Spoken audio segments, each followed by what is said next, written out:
जी, आगे हम लोगों ने ये आपको कहता है कि जो CO2 का है ना प्रेशर वो है 48%। ये एक्चुअली 48 mmHg उसने कहना था। 48 mmHg है और जो CO2 का बताएँ एल्वियोलर पार्शियल प्रेशर कितना है। ये ना उसने हमें दी है असल में ना इसमें लगेगी एल्वियोलर गैस इक्वेशन। 48 mmHg जो बता रहा है ना वो CO2 का ये ब्लड का बता रहा है। सही है? आर्टेरियल जो ऑक्सीजन प्रेशर है आपको पार्शियल प्रेशर है। आप देखें आपको ये आनी चाहिए इक्वेशन ये है अपने पास एल्वियोलर गैस इक्वेशन और ये किस लिए यूज़ होती है ये alveolar partial pressure of oxygen निकालने के लिए इस्तेमाल होती है। अगर आपको पता हो हम लोग एक ए ग्रेडियंट निकालते हैं ए माइनस ए, ठीक है? इसका तो हमें पता है ना, तो इसमें जो ये आर्टेरियल पार्शियल प्रेशर है ऑक्सीजन का ये निकालते हैं एबी चीज़ से और जो ये एल्वियोलर पार्शियल प्रेशर है ऑक्सीजन का ये हम लोग निकालते हैं इस फॉर्मूला से। ठीक है? ये हमें क्या बताता है? ये हमें बताता है कि एक्चुअली में जो एल्वियोलाई के अंदर ऑक्सीजन मौजूद है ना, जो कि गैस एक्सचेंज में हेल्पफुल हो रही है, जो पार्शियल प्रेशर उसका मौजूद है, वो कितना है? तो वो है अपने पास इस इक्वेशन से निकलेगा और उसके लिए आप देखो क्या-क्या चीज़ें यूज़ हो रही है। ए को देखो इंस्पिरेशनल ये जो कितने परसेंट होती है ऑक्सीजन एयर के अंदर जो हम इनहेल करते हैं, वो होती है 21% यानी कि 0.21 और एटमॉस्फेरिक प्रेशर 760 mmHg ठीक है? सी सी लेवल पे और H2 ये क्या है? ये है जो आप जब इनहेल करते हो ना एयर को, तो उसके अंदर आप क्या कहते हैं उसे ह्यूमिडिफ़ाई करते हैं हम लोग, हमारे एयरवेज़ ना उसे ह्यूमिडिफ़ाई करते हैं, as a result water vapours आ जाते हैं। और जो वाटर वेपर्स हैं वो भी अपना प्रेशर रखते हैं। तो 47% 47 mmHg उनका होता है प्रेशर। अच्छा, आप जो लंग्स है ना वो एक क्लोज़ स्पेस है। अगर आप कोई भी चीज़ ऐड करोगे ना, तो बाकियों के लिए जगह कम हो जाएगी। तो इसलिए जो एल्वियोलर जो ऑक्सीजन प्रेशर है ना, वो निकालने के लिए हम लोग वो बाकी सारी चीज़ों को माइनस कर रहे हैं। ठीक है? आपने देखा कि अव्वल तो जो इंस्पायर्ड एयर थी उसमें कितनी थी ऑक्सीजन, फिर आपने देखा कि लाइक वो कितना एटमॉस्फेरिक प्रेशर उसने बनाना है, उसमें से पहले माइनस कर दिया आपने जो वाटर बना रहा था, उसको माइनस कर दिया। फिर CO2 के पार्शियल प्रेशर को आप माइनस आर्टेरियल पार्शियल प्रेशर को माइनस करोगे, जो कि एल्वियोलाई में पहले से ही आने के लिए तैयार होगी। सही है? और रेस्पिरेटरी कोएफिशिएंट आपको समझा देता हूँ क्या होता है। रेस्पिरेटरी कोएफिशिएंट होता है कि एमसीक्यूज़ के हवाले से अलग से भी आता है कि रेस्पिरेटरी कोएफिशिएंट की क्या वैल्यू है, तो नॉर्मली मिक्स्ड डाइट के लिए होती है 0.8।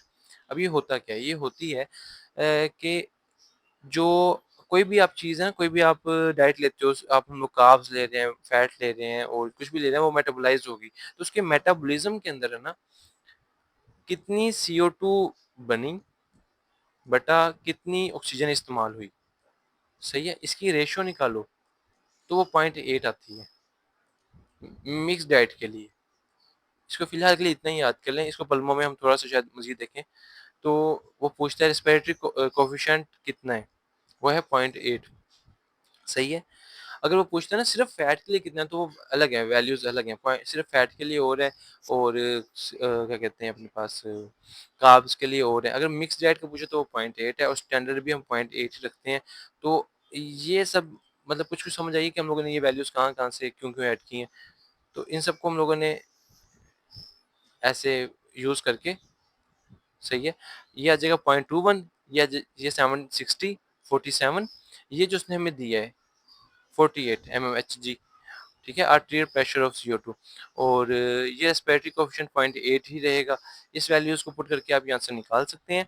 अगर आपको वो कहते हैं ना 760 मैं आपको मज़ीद एक हिंट दे रहा हूँ, अगर वो कहते हैं ना कि 760 mmHg है प्रेशर आपके स्टैम में, तो ये सारी वैल्यूज़ को कैलकुलेट करने के बजाय ना इसका आंसर 150 आता है, इन सब की जगह। ठीक है, बस डायरेक्ट 115 लगा के माइनस कर देंगे उसमें जो उसने दिया होगा अपने पास CO2 का पार्शियल प्रेशर और साथ में 0.8 नीचे कर देंगे। तो इतना फ़ॉर्मूला भी आप यूज़ कर सकते हैं, बशर्त ये है कि 760 mmHg उसने सी लेवल का दिया हो। जिस तरह के इसमें उसने कहा है कि सी लेवल पे है तो मतलब 760 ही प्रेशर होगा, तो आप ये 150 डायरेक्ट निकाल के इसमें से 48 बाय 20.8 करके 60 निकाल के माइनस करेंगे, तो डायरेक्ट आंसर आ जाएगा। अगर वो कह देते हैं कि एटमॉस्फेरिक प्रेशर चेंज है 630 है मतलब कि इस केस में पेशेंट बंदा किसी हाइट पे है, सही है, हाई एल्टीट्यूड में तो वहाँ प्रेशर कम होगा, तब आपको सारी फ़ॉर्मूला यूज़ करके कैलकुलेट करना पड़ेगा। और इसमें 0.21 डाला, 630 डाला, माइनस किया 47 जो कि वाटर का था, वाटर वेपर्स का प्रेशर था। 34 जो उसने हमें दिया था CO2 का पार्शियल प्रेशर आर्टीरियल, और 0.8 से डिवाइड किया करके आपने आंसर निकाल लेना है। इंजेक्शन फ्रैक्शन तो आपको पता ही है। इंजेक्शन फ्रैक्शन क्या होती है कि जब डायस्टोली के एंड पे जो वेंट्रिकल्स में ब्लड भरा होता है उसे कहते हैं एंड डायस्टोलिक वॉल्यूम। फिर जो वो सिस्टोली में जो वो पंप करता है ब्लड को बाहर, तो जितना वो बाहर ब्लड को पंप करता है वो होता है स्ट्रोक वॉल्यूम। और फिर पंप करने के बाद जो उसके पास रह जाता है उसे कहते हैं एंड सिस्टोलिक वॉल्यूम एंड। ठीक है, वो कहता है कि हमारे पास इजेक्शन फ्रैक्शन उसने पूछी है, तो वो कहते हैं एंड डायस्टोलिक वॉल्यूम है 160 ml। ठीक है, 160 ml है जो हमारे पास आया था जिसको हमने पंप करना था उसमें से ना। अच्छा, ये उसने ना जरा अलग तरीके से पूछा, उसने पूछा कि heart rate 70 beats per minute है और कार्डियक आउटपुट है 5.6 लीटर। सही है, तो देखो मतलब ये इतने लीटर इतने ml हमारे पास कार्डियक आउटपुट है। तो सबसे पहले उसने क्या किया कि उसने स्ट्रोक वॉल्यूम का ये वाला फॉर्मूला यूज किया कि कार्डियक आउटपुट कितनी होती है, कि एक बारी में कितना आप पंप कर रहे हो ब्लड को और टोटल कितनी बारियों में आपने पंप किया, उसको ज़रब देंगे तो कार्डियक आउटपुट निकल आ जाएगी। मतलब ये फॉर्मूला आ जाएगा। हार्ट रेट को आपने डिवाइड करके स्ट्रोक वॉल्यूम उसने पहले निकाल लिया। जब स्ट्रोक वॉल्यूम आ गया ना, तो एन डायस्टोलिक वॉल्यूम में से स्ट्रोक वॉल्यूम को माइनस कर दो, उसे डिवाइड कर दो। ये मैं आपको बोल के दोबारा एक तो स्टार्ट से समझाता हूँ।